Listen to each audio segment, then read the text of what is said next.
Hello, Ashley's alive. Crazy, I know. Excuse the good. I can't talk. Okay. Excuse the shitty quality of the video and the content of the video. My hair. I woke up like this. Yeah, I just don't care. Mentally not been in a very good headspace. So, if you see this random, piece of gum on this tooth, I chipped my tooth, while I was eating the other day, and it's really sharp, and it keeps rubbing against, this whole part of my mouth, to the point where it's so raw and irritated, and I can't even eat, it hurts. So, I was like, pop, for the past, since I went to bed last night, and, now, it's 2:30 p.m., I've been keeping a piece of gum there, and I can already feel, my cheeks starting to kind of feel better. I bought, that drugstore, filling, crown filling clay that probably I shouldn't use. You're supposed to go to the dentist within 48 hours after using it, but, I'm not going to. I just want the pain to stop, so we're gonna do that later. So I'm nervous about that, but I currently don't have insurance right now, which is why I'm not going to the dentist, as well as me being fucking terrified. My mom forgot to pay my insurance, so I am without insurance at the moment. I started IOP again earlier this month, and then my insurance stopped. It got terminated, so I'm on hiatus. But when my insurance kicks back in, I'll be able to go back into IOP quickly. Before I start this video, because this video is going to be stupid. It's literally going to be fucking, just really silly and immature. Side note, I get sidetracked, I'm sorry. I had several comments on previous videos saying, oh my gosh, make that drama video of yours that you have, I have this story to tell. And I've tried making it for 9 months now, pretty much, and I keep failing at making it. So I'm gonna try to make it today. I'm gonna try. It's a very long story though, so trying to put it into just a very small little segment is gonna be a little difficult. I'm gonna give you an overview though. It's why I have no friends. If you don't care about it, then cool. You can close out of the video. But before you do, I want to talk really quickly about IOP. If you've never heard of IOP, it is the Intensive Outpatient Program. It's a group therapy thing. They also have PHP, which is the Partial Hospital Program. And basically, it's kind of like when you first get out of the psych ward and you're not fully mentally stable, and you need that extra little boost to kind of help you. They have wonderful psychiatrists and wonderful behavioral health therapists and specialists that are just all so wonderful. The staff is incredible, and I've been working with them off and on for the past 2 years, which it'll be in September, it'll be 2 years. And the therapist that I work with there, the main one, and one of the psychiatrists there literally saved my life. I don't know where I would be right now without them and without that program. So if you haven't heard of it or whatever, if you're skeptical of individual therapy, because individual therapy is much more intimate and personal, and it's much more scary. Group therapy is wonderful. I was very skeptical when I first started, and I was very quiet. I didn't want to talk, but I absolutely love it. I fucking love therapy. And it's weird because, therapy has kind of a negative stigma, but I think it's wonderful, and it's really, really helped me. Medication and therapy, and just having people you can lean on. Even though I can't be in IOP right now because of my insurance, she told me if I just need to talk to someone, if I'm going through a hard day, I can just call her up. She is, I'm gonna cry. She is absolutely wonderful. and I think the world of her. She's the best therapist I've ever had, and the psychiatrist that I work with there is the best psychiatrist that I've ever had as well. So, like, seriously, if you can, and if you are interested, check out, like, local IOP or PHP programs, because they are absolutely wonderful, and they will change your life. I'm not kidding. Like, 100%. It's fantastic, and it's really nice to have a group full of people, to be in a room full of people that are all kind of going through the same thing you are, and you can all relate, and like it makes you feel like you're not alone. It's such a safe place. I'm sorry, I'm rambling, but I love IOP. Um, but if like you're homebound and you can't go out, obviously that's not gonna work. So what I did to help me get back on my feet and get out of the house originally, my parents found this local like psychiatrist office that had a psych nurse that like would come to my house. So that's always an option. You can try to find like psychiatrists or psych nurses or whoever. Originally it was a doctor, and then she's like, you need to see a psych nurse, so we'll send out the psych nurse. And it was nice. I didn't have insurance back then, so it was kind of pricey, but I would not be where I am today without it. So okay. I'm mommied up on you guys. I don't even know why whatever. So anyways, yeah.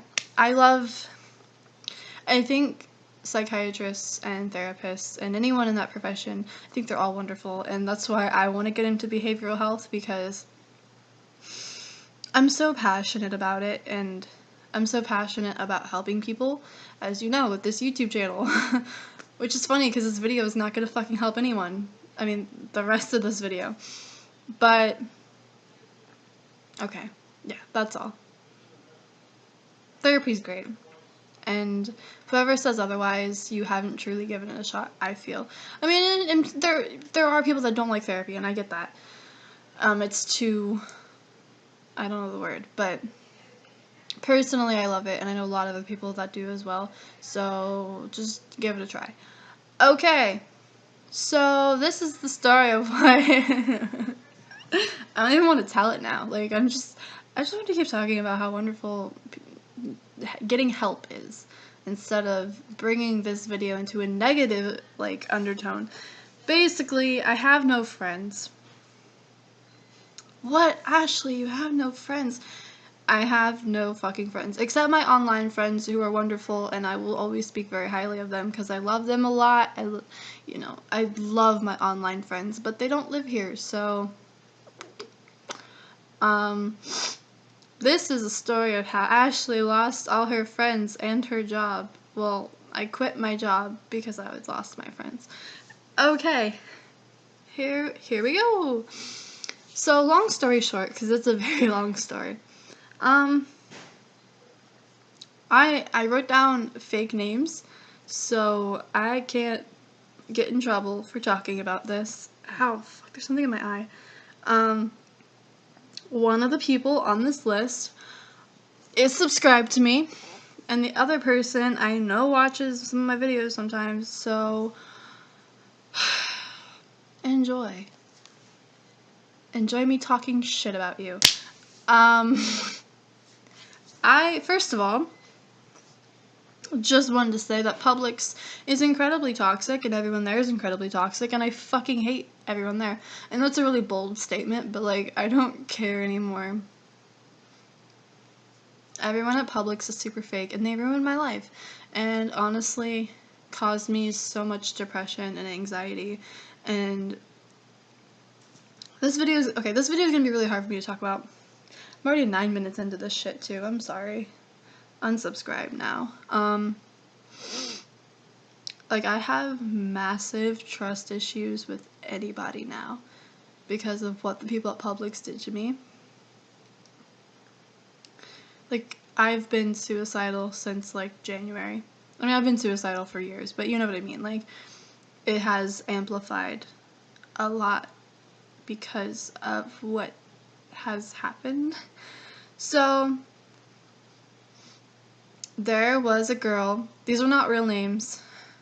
making them up, and to make sure that I don't lose track of who's who, I made like a list on my phone. So there was a girl named Ivy, and we were pretty good friends. We played like Dungeons and Dragons together, and I thought we were cool. We'd hang out. I hung out with all these people. I was good friends with all these people. We had a group. We had like a squad. It was great. And Ivy had like a squad kind of outside of Publix that I was also kind of in. I was friends with her friends in that way. Long story short, I got close to one of her guy friends, who I'll say his name, he's my boyfriend, Mike. Ivy didn't like that too much. Ivy and Mike have had this weird thing off and on for like years. Like she liked him, but would talk shit about him and how much she hated him, like for his political views and like all this crap. I didn't really know him, so I didn't really care. And then he liked her, but realized she was an utter bitch and didn't want anything to do with her, and then she wanted to date him, but wouldn't make any moves. I didn't know any of this. She would always tell me, like, how much she hated Mike. So I was under the impression Ivy didn't like Mike and wouldn't date him, blah, blah, blah. So I get close with Mike, and we start dating. And Ivy gets mad at me for it. That's literally why I have no friends.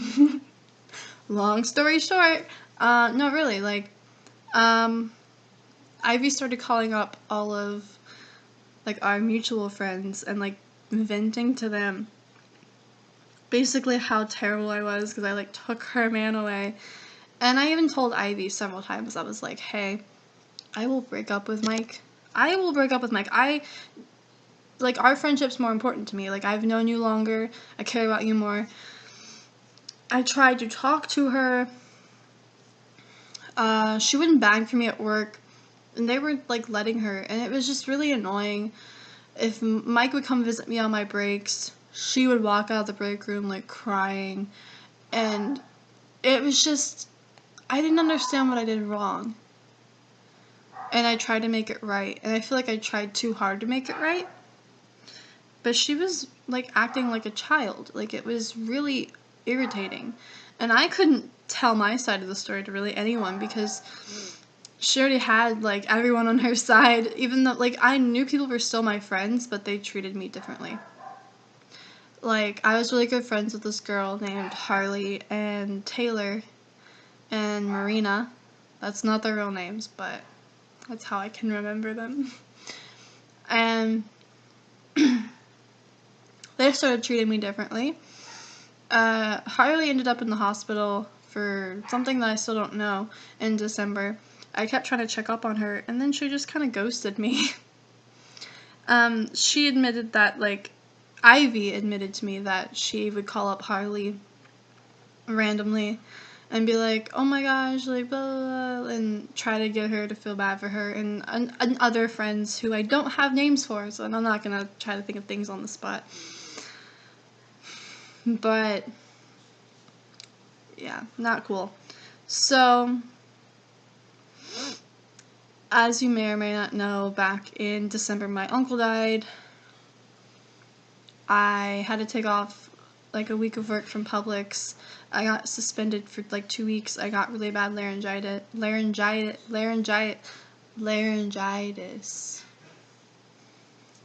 And everything was just really bad. Ivy and I had talked right before that at Starbucks, and I thought everything was good. We talked for like 3 hours and worked everything out. They admitted that they were trying to get people on their side, and I was just like, that's lame. But whatever. And I thought everything was fine, but then they started, like, ignoring me again. And I wanted to be open with them, and I was just like, hey, like, are you mad at me? Mike and myself were sitting in the break room. I had just gotten off work, and Ivy was getting off work at the same time. And Ivy comes in and she's like, no, no, no, like, everything's fine. Like, I'm not mad at you at all. Okay. Well, later that night, Ivy texted me and was like, hey, you know, like, earlier I said everything was okay. Actually, like, I'm upset about this and this and this. And it was just stupid things about... I mean, it's not stupid to her, but to me, I'm just like, why didn't you bring this up earlier when we were all together? It's very childish, in my opinion. But whatever. We didn't really have a resolution. We kind of we fought a little bit, but I thought we were on okay terms still. I went into work, she still, like, said hi to me. So it was whatever, like, I didn't think anything of it. And then she was ignoring me again. There was a coworker that I had, let's call him Jim. That's not his name. But he had a book that he wanted to give to me that he gave to Ivy. And he's like, did Ivy give you the book that I told her to give to you? And I'm like, what? Like, Ivy didn't give me any book. And he told Ivy to give it to me. The next day I came into work, there was a bag in the break room and it just says for Ashley on it. And I didn't even know about it until people were like, hey, in the break room, like, you have a bag with, like, a book in it. And I was like, really? Like, Ivy didn't even have the like, I don't want to say the balls, because, that's... But, like, the balls to come up to me and be like, hey, here's this book that I was told to give to you. So I texted Ivy, and this was the last thing I ever texted her. This was in the beginning of January, maybe mid-January. I said, like, really, you couldn't even give me the book? Like, basically, I've had enough of the childish drama. You're 25 years old. You don't act your age. Like, she's older than I am, which I know immaturity or maturity is not equivalent with age, but still. Like, she lives in this fantasy world where, oh my god, like, you hurt my feelings, and, like, it's just... She cries over everything and gets her way, and she's really manipulative, and she's a terrible person, which is something that I've noticed now in retrospect, but I always fell for it. She's one of those people where, like, she's like, oh, I'm tiny and I'm fragile, and oh my god, like, I'm so, like, and she makes you want to, like, feel bad for her and take her side and, like, comfort her and coddle her, because she loves to be coddled.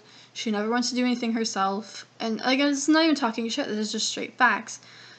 She's just, I don't know. She fakes having real anxiety, which is really annoying. And I know that's subjective, but she'd always be like, oh my god, I understand, like, about your anxiety. No, you don't. Because you don't have it, like I have it. Like, we talk, like, Ivy and I would talk about it at work, like, she would refuse to go get help or see a doctor or a psychiatrist, because she's like, oh my god, like, no. She didn't want to be on medication, because she's like, I don't need medication. Okay, well, if you don't want to get help for something that you claim to have, clearly you don't have it that bad and you're okay. Like, she can do things just fine. She gets a little nervous, and then she just says it's anxiety when it's not. And it would kind of annoy me, because my anxiety would get belittled. So, like, that wasn't cool. But whatever, that's not part of this. So, shortly thereafter, yeah, I basically just told her, like, grow up. Just grow up, like, I'm done. So then she blocked me and my boyfriend everywhere. Went to her internet friends, and I started getting, like, threats. Like, this one girl, I'm gonna call her, I don't even know what I'm gonna call her. I'm gonna call her Lux. Because she reminds me of character from League of Legends. So we're gonna call her Lux. Lux starts messaging me, telling me how big of a bully I am, and like, leave Ivy the fuck alone, like, you fucking bully, like, you're a piece of shit, basically. And I'm just like, what? Like, where is this coming from? She went off on me, threatened to come, like, down here, and basically, it was insinuated that she wanted to kick my ass, and I'm like, I'm not a violent person, so yeah, you can come by, we can chit-chat, I don't mind, like, this is really stupid and immature, and the fact that Ivy sent you to come, like, threaten me and bitch me out even shows that she's more immature than I thought. I never, for the record, throughout this was 2 months of all this, and I never once went to another person and was like, oh my god, like, this is what's going on between me and Ivy. But Ivy did that with everyone, all of our friends and everything. So whatever. Then, one of our coworkers, or ex-coworkers, passed away. And I got news from Ivy and I's mutual friend. Let's call him Louie, because I see Louie in the background. That was a really shitty name to give him. Louie has been one of my friends for a while. I'm still actually, like, kind of friends with him. Like, we're cool. He's cool, like, because him and Mike are friends. Like, he was in that friend group. And he also works at Publix, too, so.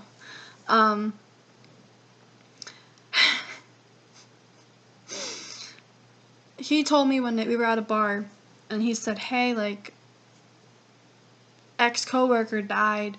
We're putting together a memorial for her at Starkey Park, like, would you like to come? And I'm like, yeah, like, for sure, just let me know, like, the day and the time, and I'll definitely come if you need any help with, like, expenses, I don't mind. He's like, I'm just letting you know, Ivy's gonna be there. And I'm like, I don't care. Like, I can push my feelings for Ivy aside. Like, someone died. The lady that died, she was the first person to train me on register at Publix. She was very nice, she was very funny. She had a really rough life and a really rough time down here, and I even offered, like, for her to stay with me when she was going through stuff. Very sad for the way that things turned out. And it kind of makes me mad because Ivy would talk shit about her. And then once she passed away, she's like, oh my god, like, my friend died.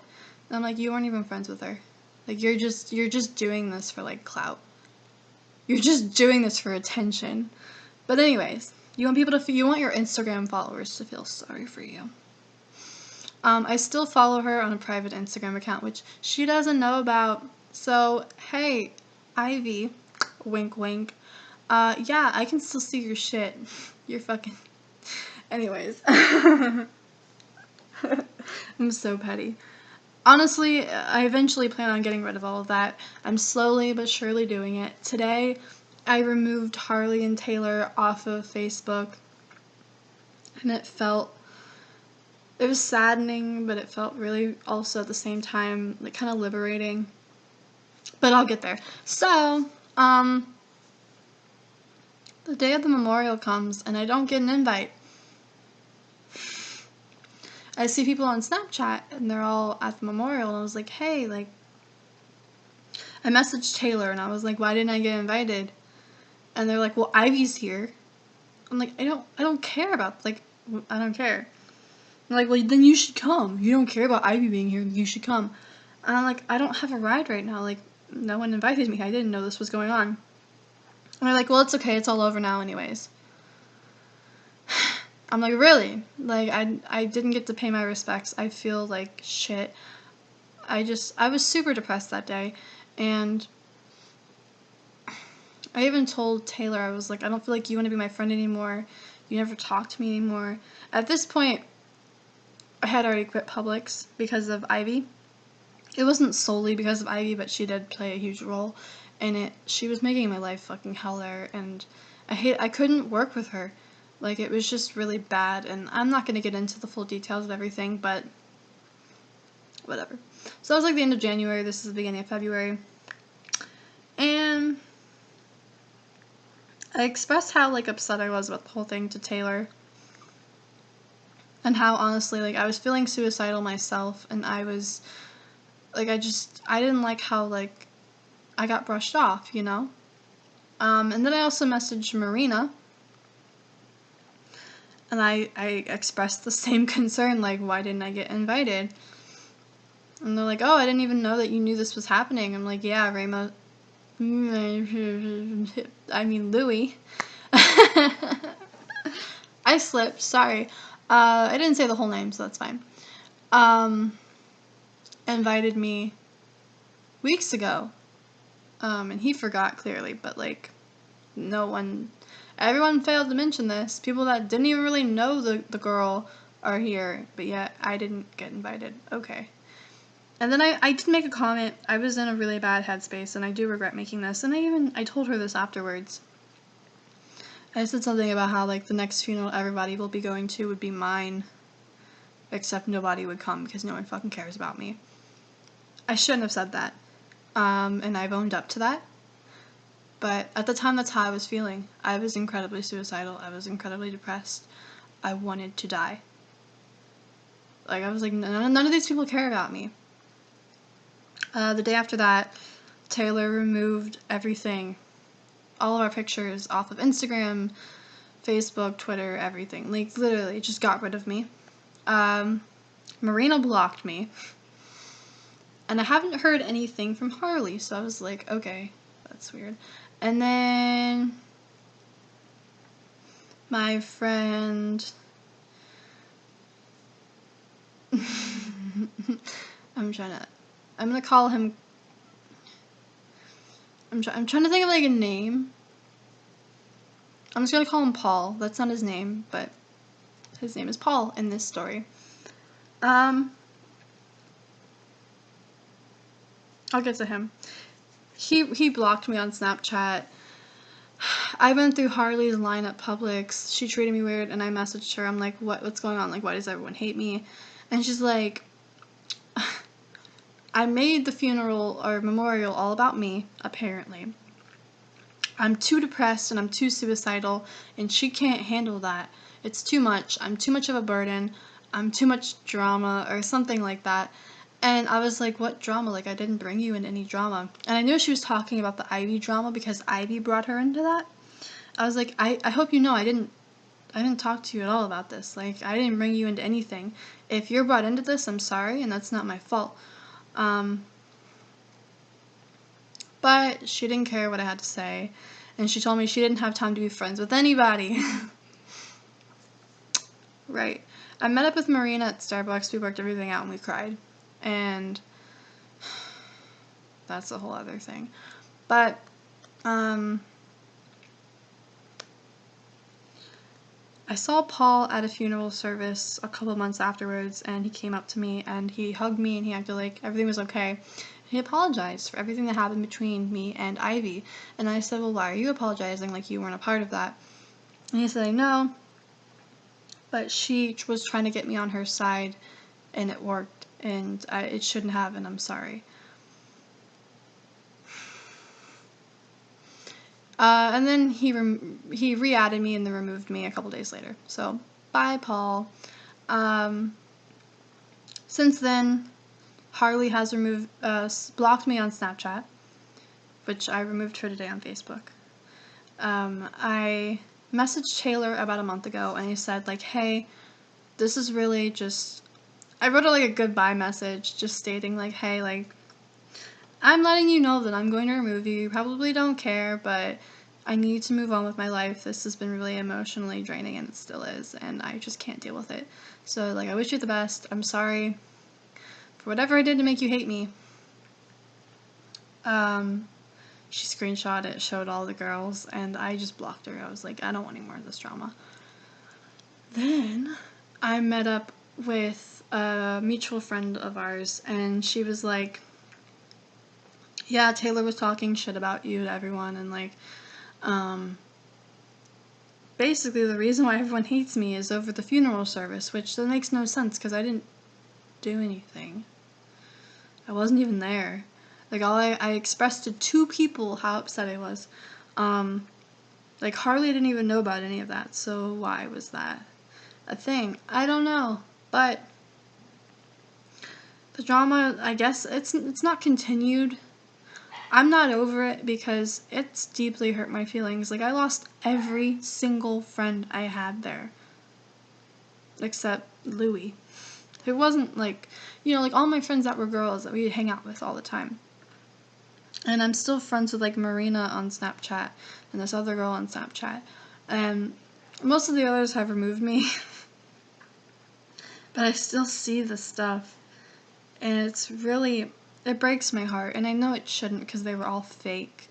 And they treated me like crap in the end. But it's hard for me to just let go of people. I'm not good with that. So, I don't have any friends. All because of a boy. Like, we're all in our, like, mid to late 20s, and we're all getting... They all got mad at me over a boy. And the sad thing is that it was just between me and Ivy. But Ivy brought everyone else into it. Now they all hate me. And probably want me dead. Join the club, guys. But, so yeah. That's why I have no friends. If you watch this, I'm sorry. I don't even want to upload this, to be honest, because I feel like it's stupid and it's hard to follow.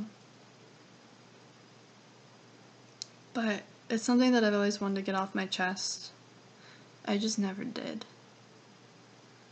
I never felt like anyone wanted to hear my story. I've still to this day have only told like one person my side of the story. Well, Ivy runs around and runs her fucking mouth.